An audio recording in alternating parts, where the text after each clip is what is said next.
जय श्री राम, हर हर महादेव। अक्सर हमने ये देखा है कि बहुत सारे लोग हैं, ख़ास तौर पे हम फीमेल कुंडली की बात करते हैं। कई बार ऐसा होता है कि जब भी वो अपने घर में घुसती हैं तो उनको घर में घुसते के साथ ही बहुत क्रोध आता है और फैमिली में उनका झगड़ा शुरू हो जाता है।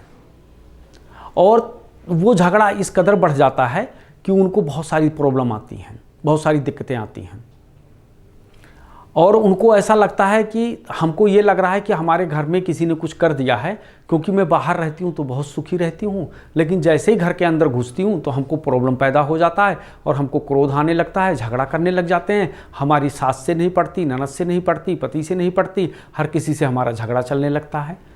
तो वो क्या है कि ऐसी स्थितियों को भूत से जोड़ती हैं कि कहीं हमारे ऊपर किसी ने कुछ कर दिया है, इस कारण से ऐसा होता है। जबकि हकीकत अगर देखा जाए, अगर हम ग्रहों की युक्ति देखेंगे तो सबसे पहला नंबर क्या है कि ये नहीं है, ये चीज़ें नहीं है। और दूसरा चीज़ उनको देखो तो कहते हैं हमारे जो एक तरीके से मित्र लोग हैं उनसे भी हमारी नहीं पड़ती, मित्रों से भी झगड़ा हो जाता है। तो ये दिक्कत कौन पैदा करता है? ये अगर आपकी कुंडली में कोई दिक्कत पैदा कर रहा है, आप अगर ग्रहों पे जाओगे तो ये मंगल पैदा करता है। मंगल अगर आपकी कुंडली में, किसी भी लेडीज की कुंडली में अगर चतुर्थ भाव में बैठा है तो उस घर में उस व्यक्ति के लिए बहुत प्रॉब्लम पैदा करेगा। घर के अंदर घुसते के साथ ही बहुत झगड़ा करवाता है, बहुत दिक्कतें पैदा करेगा, बहुत ज़्यादा। और दूसरी चीज़ क्या होता है कि जब वो अपने वर्क पे होता है, अपने काम पे होता है, ऐसे जगह होता है जो उसका प्रोफेशन का भाव है, तो वहाँ पर भी उसका झगड़ा लड़ाई होता रहता है, वहाँ भी उनको दिक्कतें आती हैं। मित्र जो सर्कल होता है उनका, उनसे नहीं पड़ता और उनसे कहीं ना कहीं उनको समस्याएं बन जाती हैं। तो लोग क्या कहते हैं कि ये हो सकता है कि हमारे ऊपर किसी ने कुछ कर दिया है, लेकिन सावधान, किसी ने कुछ किया नहीं है।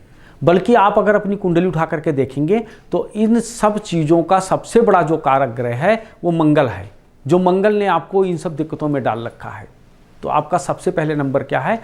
मंगल आपका है। तो आपको देखना है कि मंगल किस भाव का स्वामी है और चतुर्थ भाव में बैठा हुआ है। तो इसके लिए क्या करना होगा?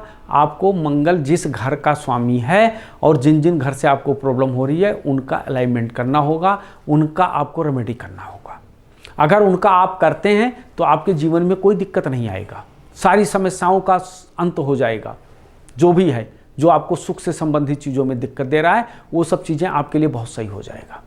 तो एक बार आप विद्वान ब्राह्मण के द्वारा आप अपनी कुंडली को चेक कराएं और देखें कहीं आपकी कुंडली में इस तरीके का योग तो नहीं बन रहा है जो आपको बहुत बड़ी समस्या में डाल रहा है। अगर ऐसा है तो आप तुरंत इसका इलाज करवाइए। जय श्री राम, हर हर महादेव।